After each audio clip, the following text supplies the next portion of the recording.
लोगों ने पहले देखा chapter 3 the establishment of the सल्तनत।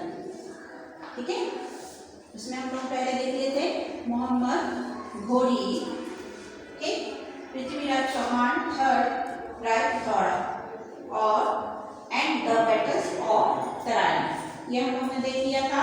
और आज हम देखेंगे रीजन ऑफ तुर्क सक्सेस, मतलब जो तुर्की है उनकी सफलता के कारण। ठीक, तुर्की की सफलता के कारण। और दूसरा है, सेकंड है फ्रॉम स्लेव टू सुल्तान, मतलब गुलाम से सुल्तान। पहले वो उनको गुलाम बनाया गया, फिर उसके बाद वो कैसे मेहनत करके युद्ध करके कैसे सुल्तान बने, इसके लिए हम लोग देखेंगे। मैं रीडिंग कर रही हूँ, आप लोग थोड़ा ध्यान से सुनेंगे। How did the Turk sultan manage to defeat so many prominent Rajput kings to establish his supremacy?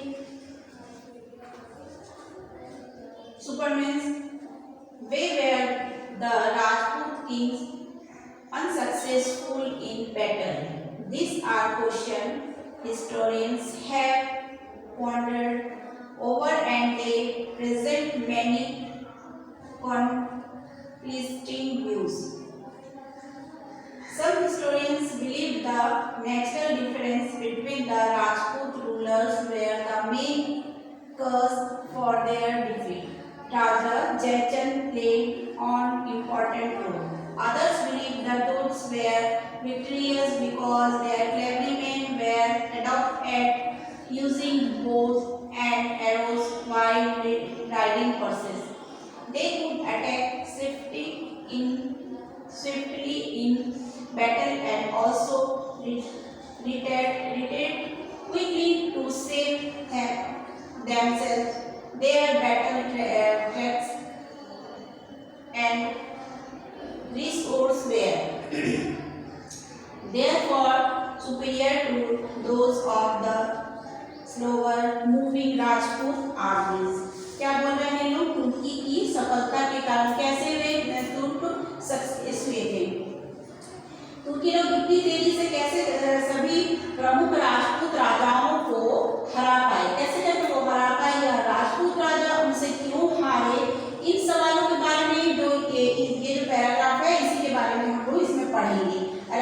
और क्या है, कुछ इतिहासकारों का मानना है कि राजपूत राजाओं का पारस्परिक मतभेद भी एक कारण था। उसमें जो राजा जयचंद था, उसकी भूमिका क्या थी, बहुत ज्यादा महत्वपूर्ण थी।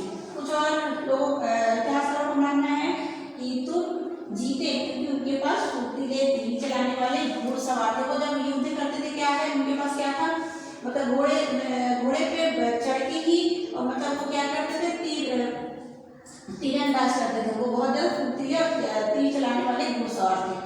वे युद्ध भूमि में तेजी से दुश्मनों पर टूट पड़ते थे और उन्हें बचाव भी कर लेते थे, अर्थात उनके युद्ध करने के तरीके और साधन राजपूतों से बहुत ज्यादा बेहतर था। इसलिए वो क्या करना हो सकता है, इसी कारण से वो अपना खोया हुआ सल्तनत वापस फिर से मिल गया। ठीक है। और सेकेंड है फ्रॉम स्लेव टू सुल्तान। जब तराइन का वो हुआ, मोहम्मद घोरी was murdered a couple of years after the battle, है ना।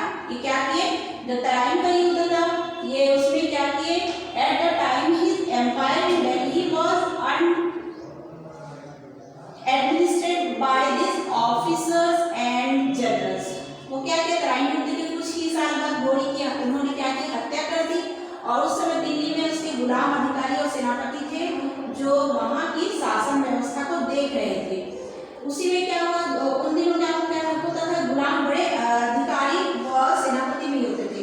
उन दिनों Turkestan, can you imagine slaves serving as senior officers and generals. This was a common practice in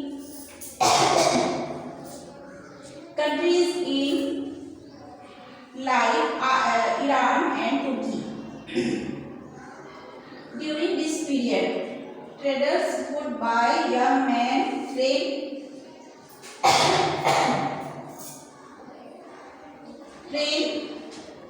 then in fighting and administration and sell them to the Sultan.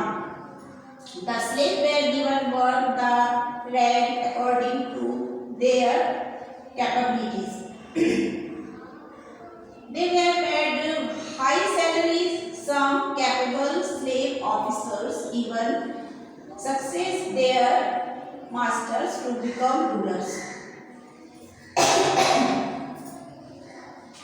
वो क्या होता था, क्या करते थे कि अधिकारी और सेनापति भी हो सकते थे। उन दिनों तुर्किस्तान, ईरान आदि देशों में यह एक आम बात थी कि कुछ व्यापारी युवकों को क्या करते थे, खरीद कर उन्हें युद्ध कला और प्रशासन का प्रशिक्षण देकर क्या करते थे, सुल्तानों को बेच देते थे। इन गुलामों को उनकी क्या योग्यता के अनुसार काम और पदवियां दिए जाते थे। इसके बदले में उन्हें क्या है, अधिक वेतन भी दिया जाता था। जो ज्यादा अच्छा होता था तो उनको क्या करते थे, वो लोग अच्छे वेतन भी देते थे।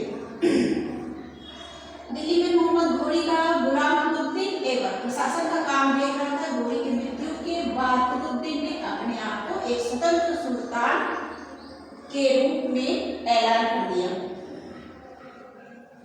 इस तरह दिल्ली का पहला सुल्तान बना। उसने दिल्ली में कुतुब मीनार का निर्माण प्रारंभ किया और उसके बाद क्या हुआ, इल्तुतमिश जो था sought to solve his problems by promoting 40 loyal and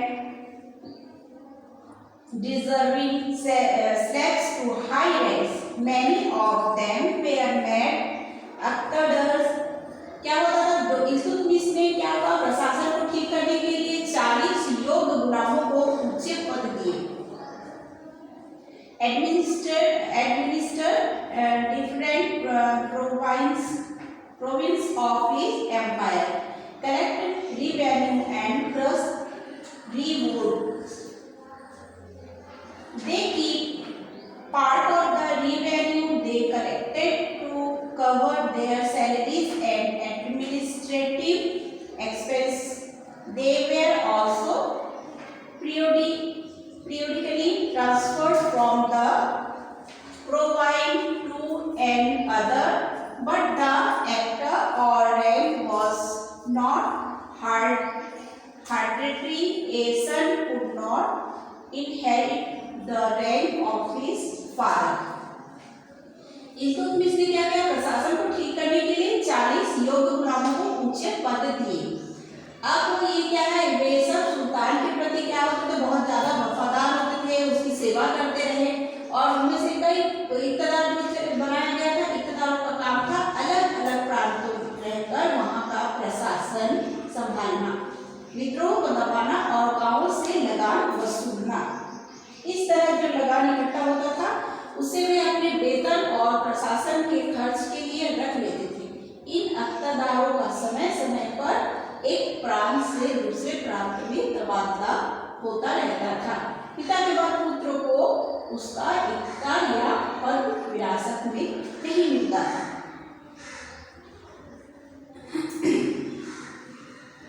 okay students, अब आप लोगों का इसके बाद का पैराग्राफ है रज़िया सुल्तान और बलबन। रज़िया सुल्तान और बलबन जो है, आप लोग इसको क्या करेंगे, ठीक है, आपका इसके बाद नेक्स्ट क्लास में भी रज़िया सुल्तान और उसके बाद आपका बलबन